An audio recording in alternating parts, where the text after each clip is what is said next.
Em junho de 2025, aconteceu a 29ª Parada do Orgulho LGBT+, e o tema foi Envelhecer LGBT, Memória, Resistência e Futuro, que indica a necessidade de novas políticas públicas que garantam a sobrevivência e dignidade dessa população. No Repórter do Futuro de hoje, vamos falar sobre as drag queens e conversar com as repórteres autoras do documentário A Tribo das Drags na Capital da Cultura. Fica aqui que o Repórter do Futuro começa agora.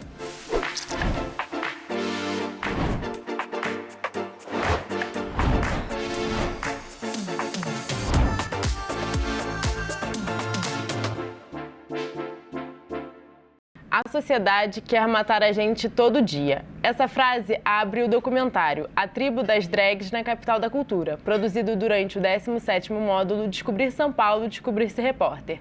Bem-vindas, Lana Meleiro e Sandra Vasconcelos, e parabéns pela reportagem. Obrigada, Thaís. Obrigada, Pierre, pelo convite. Queria muito agradecer por estarmos aqui hoje e também por termos participado do curso. Agradecer também a Lana, por essa parceria. E a toda a equipe que está envolvida aqui na produção também. Sim, foi extremamente gratificante participar de todo o processo e aprender bastante com todos vocês, assim, do curso. Então, muito obrigada mesmo. Bom, então vamos começar com as perguntas, né? O documentário de vocês desenvolve o conceito de tribos urbanas do sociólogo francês Michel Maffezoli, né? Fazendo um recorte sobre as drag queens e aponta a contribuição dessa tribo para a construção cultural da cidade de São Paulo. Quero saber como que vocês chegaram a essa pauta. Eu acho que seria muito interessante falar sobre uma problemática que fosse a cara da cidade de São Paulo, já que todos os encontros falavam sobre isso, sobre a problemática da cidade. Então, para mim, nada mais a cara de São Paulo do que mostrar que aqui tem gente de tudo quanto é gosto, de tudo quanto é tipo. Então, eu revisitando minhas ideias de pauta, apresentei para as meninas essa ideia de falar sobre tribos urbanas. Conversando, a gente teve a ideia de fazer como um gancho essa situação de que São Paulo é um polo cultural e, por isso, ele tem uma economia muito forte que proporcionasse abraçar essas pessoas, essas tribos, essas pessoas, e acabamos angulando para as drags por conta de não somente questão de direitos humanos, como a gente comentou da parada LGBT, mas também a questão cultural e artística, que acho que a Sandra consegue falar um pouco mais também. Sim, então, a gente fez essa pesquisa e aí o que foi muito legal dessa parceria entre nós três é que a gente tinha opiniões, ideias e direcionamentos muito diferentes, então acho que acabou somando e virando uma parceria muito legal. A partir dessa pauta sobre as drags na Capital da Cultura, nós fizemos uma pesquisa que mostrou pra gente que as drags têm uma participação muito grande aqui na cidade de São Paulo no lado artístico, das apresentações, mas também na participação de oficinas, de projetos em casas de cultura aqui de São Paulo. E aí que a gente realmente teve a certeza do quão grande era esse tema e também desafiador, né? Porque quando você tem muita coisa também, você tem que fazer aquela separação, aquele processo de edição que a gente vai falar depois também. E aí a gente chegou nas nossas fontes, a gente escreveu a pauta já direcionando o que cada fonte poderia falar. E eu acho que isso foi uma organização muito legal da gente, né? De já estabelecer o que cada um ia falar, porque a gente não queria perder nada de um tema tão importante e tão significativo. Então, a gente já fez essa separação já no momento da pauta. Ajudou bastante.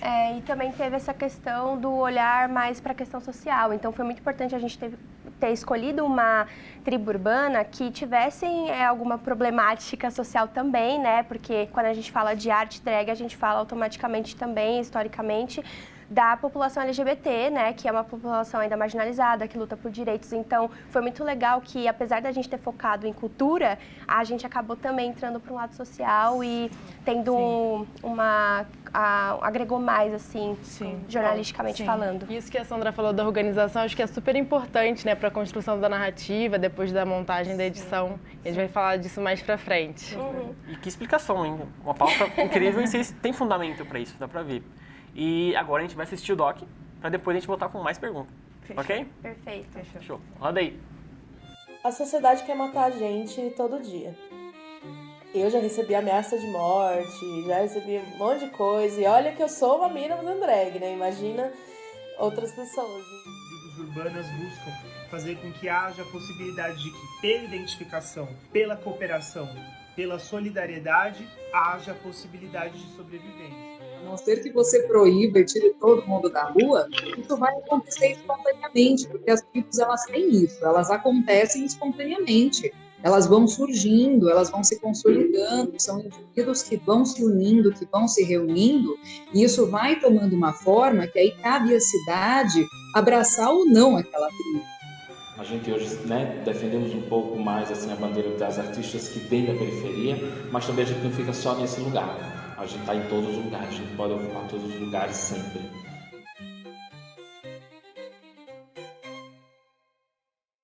O termo tribo urbana surgiu em 1985, quando o sociólogo francês Michel Maffezoli passou a utilizá-lo em seus artigos. Em 1988, Maffezoli lançou o livro O Tempo das Tribos, no qual o autor explica sobre uma nova forma de organização entre as pessoas, principalmente na sociedade pós-moderna. As tribos urbanas que a gente verifica a existência delas em São Paulo, elas estão diretamente relacionadas às questões da própria cidade, né? A exclusão que acontece na própria cidade, as tentativas de apagamento de determinados grupos. Porque quando a gente fala em tribos, a gente espontaneamente pensa nos surfistas, nos skatistas, nos punks, nos funkeiros, mas na prática também são os grafiteiros, são os pichadores, também são tribos, né?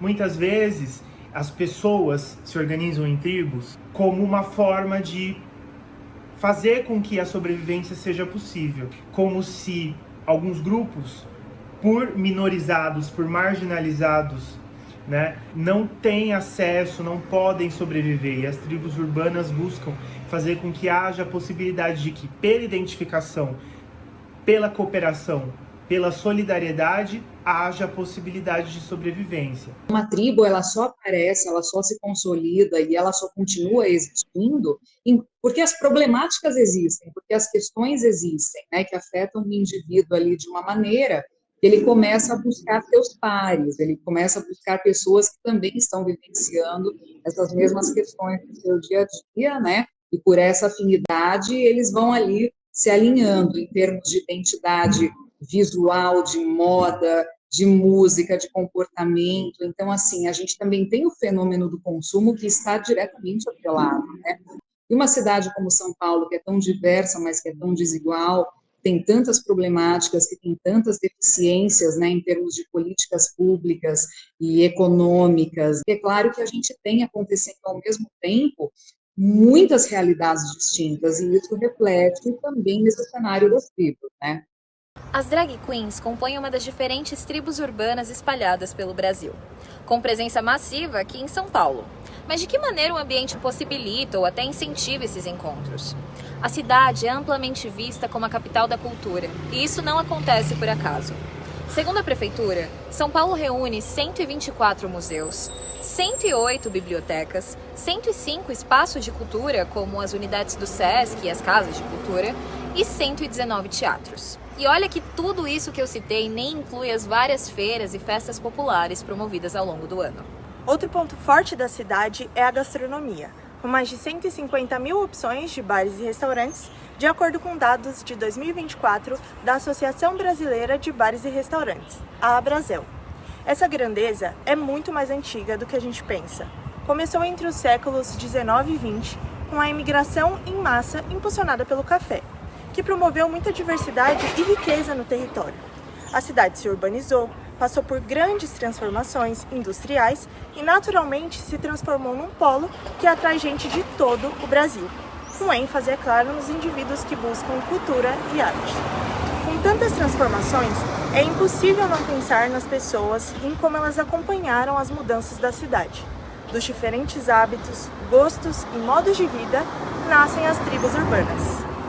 Atualmente é muito difícil falar sobre a cultura em São Paulo sem falar sobre as drag queens, porque a cultura que as drags construíram, que vem de um berço, né, LGBT no sentido mais amplo, mas que aí passa pelo trabalho que as travestis e as mulheres trans fazem para reafirmar o espaço que elas constroem de, primeiro, direito, né, à vida, à sobrevivência, direito à dignidade, a necessidade de ter a sua existência e as suas demandas respeitadas e tudo isso feito pela cultura, tudo isso feito pela expressão artística, pela construção de uma forma de se expressar, né, que vai muito além de questões identitárias. Oi, meu nome é Bruna Thieme, mas agora eu sou Ginger Moon, tenho 28 anos. São Paulo é um polo artístico, né? Então, São Paulo é muito grande. Então, querendo ou não, tem mais oportunidades do que outros lugares, assim. Eu sinto que a gente acaba conseguindo se mostrar mais do que outros lugares, porque como são oportunidades menores, os lugares vão preferir chamar homem cis, sabe? Então, infelizmente é assim. As drag queens são consideradas tribos urbanas por compartilharem de um senso estético, artístico e comportamental, baseados na música, nos artistas e também nas inspirações de maquiagem. Trata-se de uma persona feita por meio de caracterizações dramáticas, tendo como base o gênero feminino. Entretanto, diferente da maioria dos grupos urbanos, artistas que se dedicam à arte drag não pretendem somente compartilhar interesses e criar vínculos. Eles têm o movimento como um trabalho e muitas vezes como a principal ou até a única maneira de ganhar dinheiro. E nesse sentido das drags toma uma forma artística, né, de se transformar visualmente, mas no sentido de mostrar que ali existe uma pessoa que seja ela cis, né, seja ela trans, mas que ali, estando drag queen, é uma pessoa que leva uma mensagem, leva uma pauta, leva uma reivindicação com as outras pessoas da sociedade, que é basicamente nós estamos aqui, precisamos do nosso espaço e vamos lutar por ele. Bruna Thieme, criadora da drag queen Ginger Moon, se descreve como uma apaixonada pela arte. E para ela, ser drag vai muito além da identificação. É um ato político. Para mim, drag é político. A sociedade não quer que pessoas queer existam, primeiramente, e ainda mais pessoas queer existindo, resistindo e se mostrando quem são. A sociedade quer matar a gente todo dia. Eu já recebi ameaça de morte, já recebi um monte de coisa, e olha que eu sou uma mina fazendo drag, né? Imagina outras pessoas. E é só por a gente existir, a gente incomoda, sabe? Então, tem coisa mais política que isso? Tem coisa mais arrebatadora do que isso? Porque a gente anda na rua e ninguém consegue ignorar uma drag. Tipo, não tem como ignorar isso daqui, sabe? Tipo, a pessoa pode tentar, mas ela vai pensar em você em algum momento. O mais legal disso é que mesmo que tentem, a gente nunca vai acabar. Ser drag é sobre o meio, é sobre você conviver com outras drags. Porque eu falo que, por exemplo, se eu tô sem nada disso, mas eu encontro outra drag, parece que a gente se monta na hora. E começa a agir como a drag sem estar montada, porque já vem a persona na hora, sabe? Então, pra mim, a drag é muito sobre esse meio, é sobre essa convivência entre si, né? Eu tive essa sorte de ter uma mãe drag que me ajudasse em muitas coisas. E não só uma mãe drag, uma família drag. Então, é isso. Eu sempre tive muito mais facilidade em questão de dança, de atuação. Então, eu ajudava algumas nisso. A Malona, ela é peruqueira, uma das maiores peruqueiras do Brasil. Ela é visagista também. Então, ela sempre ajudou muito nessa questão de maquiagem, de perucaria. Ela também é figurinista. E hoje em dia, eu morando com outras duas drags, né, a Josefine Lebu e a Léria, a gente se ajuda muito nessa questão também. Uma tá sempre ajudando a outra, uma empresta coisa pra outra. E eu sinto que é isso, depois que a gente começou a morar junto, as três melhoraram tão mais, assim, tanto esteticamente, performando, tudo mais. Então, a gente acaba se ajudando muito nessa questão também. Bruna Thieme mora hoje na região central de São Paulo, mas a artista viveu por muitos anos na zona leste da capital, a mesma região que há 10 anos abriga o Coletivo Aquenda, formado por artistas do Jardim Romano. O objetivo do coletivo é levantar discussões sobre questões LGBTQIAP+, identidade de gênero, sexualidade, orientação sexual, racismo e feminicídio. Bruno e David, profissionais à frente do Coletivo Aquenda, explicam que quando estão montados como drags, sentem que os assuntos têm uma melhor recepção do público. né? Porque a gente tem esse pensamento que estamos numa comunidade e temos que atender todas as pessoas que estão ao seu entorno, né? E principalmente as pessoas que estão em estado de vulnerabilidade social. Então, nosso acolhimento muitas vezes é por uma conversa, uma palavra, um café, um bolinho, trazer as pessoas para conhecer a casa, ou os nossos eventos que a gente faz na rua, as ações sociais que a gente faz no bairro, né? Tanto de entrega de cestas, entrega de doces, entrega de feijoada, que a gente faz uma vez por ano, né? Então, o acolhimento se dá nisso, né? E também nas redes sociais, né? Que a gente conversa bastante com os seguidores, então... Não só o entorno, mas todas as pessoas são acolhidas assim pelo Coletivo Aquenda. A gente recebe muito retorno, né? Quando a gente vai na casa de vocês, a gente se sente muito bem acolhido, parece casa de vó, então tem esse carinho. A gente tem uma preocupação muito grande com a nossa estética e principalmente sobre, vindo da periferia, a gente tem um esforço maior, né? De levar uma qualidade que as pessoas às vezes possam até nos julgar e achar que é pouca, né? Então a gente se preocupa muito com essa coisa da qualidade da estética, não é porque a gente saiu da periferia que vai ser uma coisa mal acabada, vai ser uma coisa joga, não. No início foi bem difícil, porque aqui o Jardim Romano é uma predominância de igrejas evangélicas e são pessoas que são muito conservadoras, né? Então no início eles achavam que éramos travestis, não queriam deixar os filhos perto, então teve toda uma mobilização nossa no início para que a gente pudesse entender como realizar os nossos eventos, né? Primeiro a gente queria barrar para as crianças, porque a gente queria fazer um evento mais adulto, mas barrando as crianças não tinha público. Então a gente teve que fazer um evento livre para que as crianças viessem e através das crianças elas trouxessem suas famílias. E aí a gente fazia o evento, né, debatendo sobre assuntos, mostrando que é drag, que é travesti, né, explicando vários assuntos. E aí tivemos um certo acolhimento, eu acredito que depois do nosso evento que a gente faz todo ano, que é o Arraiá das Drags, onde convidamos os moradores para montar suas barraquinhas no evento para vender comida típica. Então teve um acolhimento maior a partir desse grande evento que a gente faz todo ano, né? Em diálogo com a proposta de viabilizar o trabalho dos artistas, Bruno Fujiwara e David Costa lançaram o Mapa Drag entre 2022 e 2023, com o apoio do Programa de Fomento à Cultura da Periferia. Temos mais ou menos 150 profissionais cadastrados na plataforma da região de São Paulo, Zona Leste, Zona Sul, Zona Norte, Zona Oeste, Centro de São Paulo e o Alto Tietê. E a nossa ideia é expandir esse mapa para outras regiões, né? Grande ABC, região metropolitana, litoral, interior, para que a gente possa fazer São Paulo inteiro e depois levar esse mapa a nível nacional. E o principal propósito do mapa é para que a comunidade LGBT, a comunidade drag, tenha mais oportunidades de emprego e tenha valorização, né? Porque lá no site, quando você entra, www.coletivoaquenda.com.br, tem a aba Mapa Drag, você entra e se você souber o nome da drag, você coloca, senão você pode procurar drag por região ou por profissão.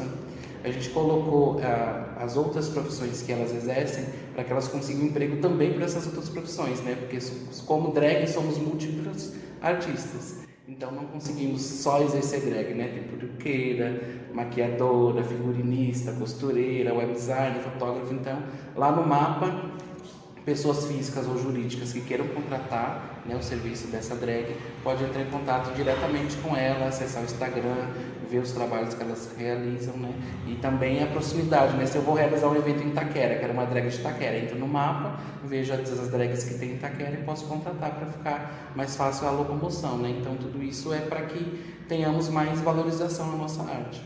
Em São Paulo, a diversidade pulsa nas esquinas, nas cores e nos sons emanados nas ruas. Entre estilos e modos de viver, as tribos urbanas surgem como manifestações vivas de identidade. Nesse cenário, as drag queens, com suas expressões autênticas, se destacam como símbolos dessa variedade cultural.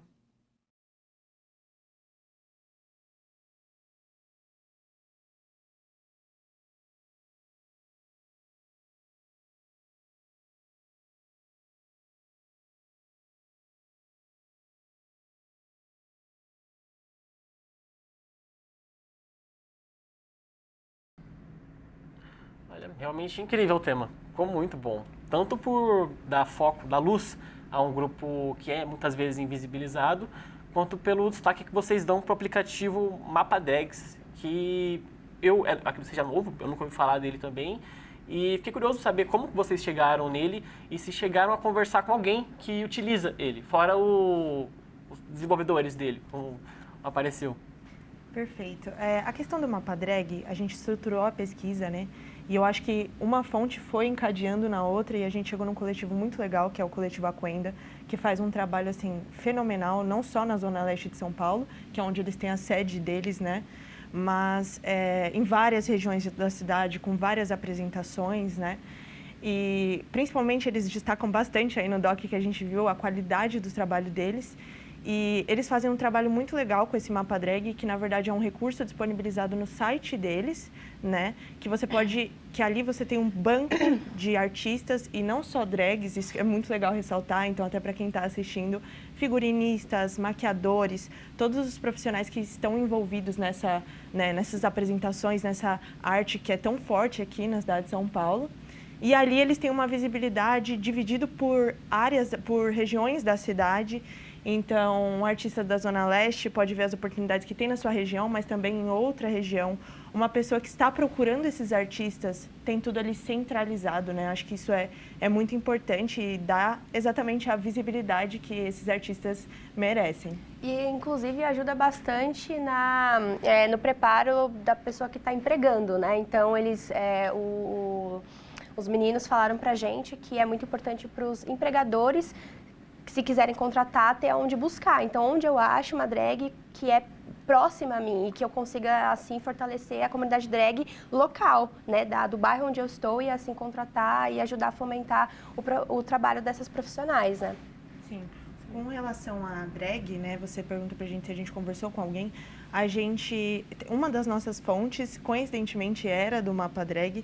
E a gente, infelizmente, não deu tempo por questão de construção mesmo, mas é a Tchaka, né, que é muito importante no movimento drag no Brasil e tal. Mas a Bruna está envolvida em vários projetos, tanto o Mapa Drag quanto outros projetos do coletivo também. Parabéns pelo documentário, meninas. Agora a gente vai para um breve intervalo, mas antes a gente se despede da Sandra Vasconcelos, porque no próximo bloco vamos receber a Giovana Chaves. Aproveita o intervalo e deixa sua curtida aqui no programa. Voltamos já!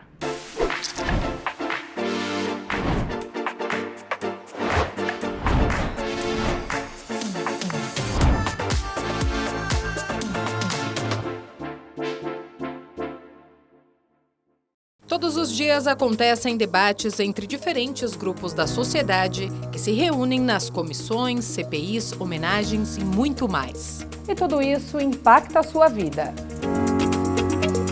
O Jornal da Câmara se preocupa em trazer diariamente informações relevantes sobre o que acontece dentro da maior Câmara de Vereadores da América Latina.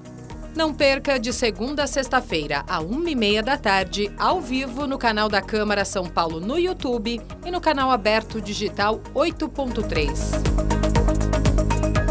Rede Câmara São Paulo, sua conexão com a política da cidade.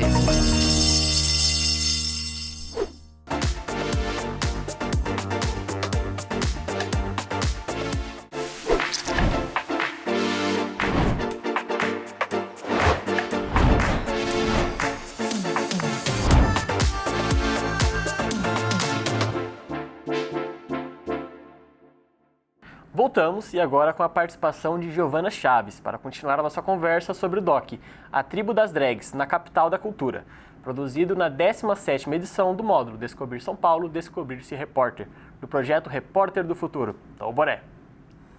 Meninas, então bem-vinda, Giovana. A Bruna Thieme, a Ginger Moon, quando está drag, ela coloca a convivência entre pares como ponto fundamental para o processo artístico da arte da personificação de gênero. Eu queria saber de vocês como que vocês chegaram até essa fonte, até a Ginger Moon. Oi, Thaís. Oi, Pierre. Prazer estar aqui. A gente fez uma pesquisa de algumas drags que se destacam no cenário. E não só a gente estava atrás de uma pessoa que performasse como drag, mas que também estivesse ligada a alguns projetos sociais, que se apresentassem em espaços de cultura. E aí a gente achou a Ginger Moon, que não só preenche todos esses requisitos, mas ela também tem um diferencial, de certa forma, que é que ela é uma mulher fazendo drag. A gente achou isso super interessante, uma coisa que a gente podia explorar, e de fato é uma coisa que exploramos muito na nossa pauta, foi uma entrevista muito legal, ela foi super solícita, abriu as portas da casa dela pra gente, fez a gente se sentir super à vontade, foi um momento muito, muito legal. E por isso, ainda que a gente tenha mantido um distanciamento assim da fonte, foi muito importante a gente ter ido até ela, ter conhecido a casa dela, porque a gente aprendeu algumas coisas sobre ela. Como a Sandra falou, ela é da Zona Leste, ela está ligada ao Coletivo Aquenda, que é outra fonte nossa. Então, foi assim que aconteceu. Vocês chegaram no coletivo por ela, pode-se dizer? Chegamos ao coletivo por ela? Não. A gente acabou vendo que eles estavam interligados e aí a gente acabou marcando com os dois. Sim. Mas foram pesquisas avulsas que aí a gente percebeu essa relação entre eles. Foi uma coincidência. Foi. E uma dúvida que eu tive, vocês gravaram algumas apresentações das drags, inclusive. Eu queria saber como é que foi para fazer essas imagens, se foram apresentações da fonte principal de vocês ou se foi outra oportunidade. Eu vou aproveitar o gancho que ela falou de que a Ginger Mom abriu as portas da casa dela pra gente, porque foi exatamente nesse dia. Nesse dia, ela mora com outras drags e tinham 2 drags, no caso, a Josefine Lebu e a Dizimista, que estavam se preparando para uma apresentação de teatro independente aqui em São Paulo, inclusive. E aí elas convidaram a gente para participar de uma das apresentações. E aí a gente trocou o contato, peguei cartão e a gente deixou isso de canto para ver se dava para encaixar na produção de material. Posteriormente, a gente viu que a gente precisaria realmente coletar imagens de shows drag, de apresentação drag para compor a reportagem. Então, eu conversei com as meninas, porque eu fui atrás, dei uma pesquisada no site e vi que tinha no final de semana. E aí, conversando com a Giovana e com a Sandra, a gente acabou percebendo que sim, que daria, estávamos disponíveis e fomos lá gravar. E foi uma experiência muito interessante, porque eu nunca tinha ido ver um show drag presencialmente, então foi muito interessante ver como que aquilo foi feito independentemente, sem especificamente algo que tivesse muito incentivo financeiramente e tudo mais, então foi bem interessante. Foi mesmo, foi um show cheio de trocas de figurinos, era um show paródia de outros musicais famosos. E assim, eu acho que adicionou muito ao elemento estético da nossa reportagem, porque a estética drag é extravagante, é colorida, então a gente gostou muito do resultado das nossas imagens e gostamos muito de como ficou no produto final. Gente, vocês falam super bem durante as passagens, né? Conta pra quem tá assistindo a gente, e a gente também quer saber, como que vocês gravaram essas passagens? Vocês decoraram o texto ou vocês tiveram o auxílio de um teleprompter pra falar? Então, eu e a Sandra gravamos as passagens no intervalo do estágio, da correria, e a gente usou um aplicativo de teleprompter, a gente tentou umas 15 mil vezes cada texto. Mas deu certo no final e ajudou pra caramba, e foi isso. Ainda nessa parte técnica dos bastidores, quando a gente faz um documentário, a gente se preocupa com 1000 etapas. Pré-roteiro, sair pra filmar, a parte de som, edição, decupagem. Eu queria saber de vocês como é que foi encarar esse BO. Bom, na verdade foi uma coisa muito conjunta, a gente não ficou religiosamente delimitando, você vai fazer isso, você vai fazer aquilo. Cada uma fez um pouco do processo, então acho que isso ajudou a ser mais rápido também. Então, em quesito de, você comentou da pauta, das pesquisas, de ir atrás de fonte e tudo mais, cada uma fez um pouco, roteiro de entrevista, cada uma fazia uma pergunta, a gente discutia bastante sobre, como que a gente vai, o que a gente vai perguntar, qual que vai ser a angulação para essa fonte específica, como trataremos o tema. Captação de imagem, mesma coisa, a maioria não, todas na verdade, estávamos juntas, então uma filmava um pouquinho. Entretanto, no caso da edição de vídeo, eu acho que essa vale mais a pena a gente focar e conversar sobre, porque foi um desafio tanto por questões de tecnologia e não por saber fazer ou não edição de vídeo. A gente também dividiu entre nós três para ficar mais fácil, porém, a gente acabou... Inclusive, o namorado da Sandra, o Daniel Bittencourt, ele que fez as tags de identificação, né? Então, ficou bem legal. Mas o produto inteiro, a composição inteira, sobreposição de imagem, legenda e edições de design, foi eu que fiz e eu percebi, até falei com elas que o aplicativo estava dando muito problema e armazenamento. Então, essas questões mais técnicas foram mais desafiadoras. Entretanto, foi muito legal, eu já trabalhava com edição de vídeo, então foi muito interessante aplicar isso numa reportagem, né, maior, e foi bem interessante, foi bem legal. Perfeito. Parabéns. Essa parte da edição sempre dá uma dorzinha de cabeça. Mas ficou incrível o projeto de vocês, ficou muito bom, o tema é bom, e o conteúdo geral ficou muito bom. Muito obrigada. Obrigada mesmo. Nada. Muito obrigada por ter acompanhado o episódio de hoje. Se você está no YouTube, se inscreva aqui no canal da Câmara em youtube.com/Câmara São Paulo. Isso mesmo, lá você revê esse episódio e todos os outros dessa e outras temporadas na nossa playlist do Repórter do Futuro. Siga as redes sociais e acompanhe o site da Oboré para ficar por dentro da disponibilidade de todos os cursos. Nos vemos na próxima semana. Rede Câmara São Paulo, sua conexão com a política da cidade.